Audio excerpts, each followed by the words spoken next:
What will the upcoming Fed rate cuts have on you if you're thinking about buying a home? I'm gonna tell you right now on this episode of Ryan and Real Estate. Let's jump right into it.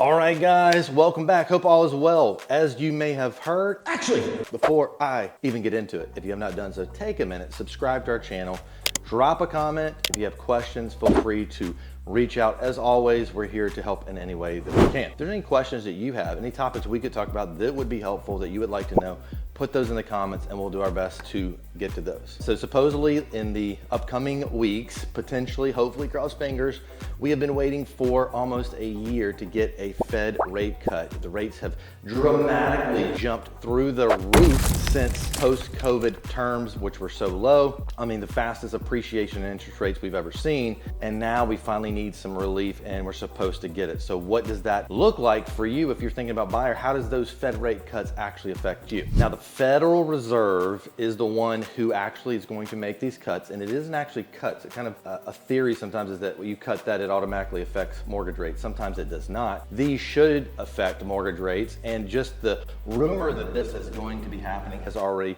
affected mortgage rates. But when this actually does happen, they're meeting here in the next week or two to figure that out if they're going to do it. Most people are expecting they're going to do it. It all depends on the inflation data and the jobs data. But when that comes in, that's going to help us determine if they're going to cut. For a measure, it's probably just going to be about 1/4 point of a cut. But if that cuts, what are the things? Here are the 3 things that I would say would affect you most from the Federal Reserve cut and what that means for us. The first thing is it helps alleviate the lock-in effect. What's the lock-in effect? Lock-in effect is that once you've gotten a really good rate, and the majority of people, in fact, over 62% of people have an interest rate that is lower than 4.5%. It helps those people not feel locked into that rate and they can actually move and make a decision.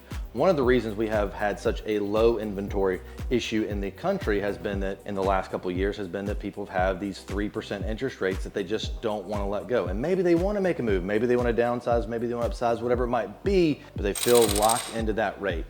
This will allow those people to feel like they can make a move, or maybe just the whole mindset of the rate being low and not wanting to let go of it is hard to get over, and therefore they stay locked in. The second thing this means is this is probably going to boost buyer activity. So if you're a buyer that's currently in the market, just know competition is coming, and this will probably affect that, meaning there's gonna be more buyers that go into the market. So if that's the case, maybe if you're looking and browsing and dragging your feet a little bit, this might be the time you want to jump in and get that before all these buyers come in. It also means that, like, if you locked in a rate, let's just say even a year ago, even 4 or 5 months ago, the rates currently are the lowest they've been in over a year.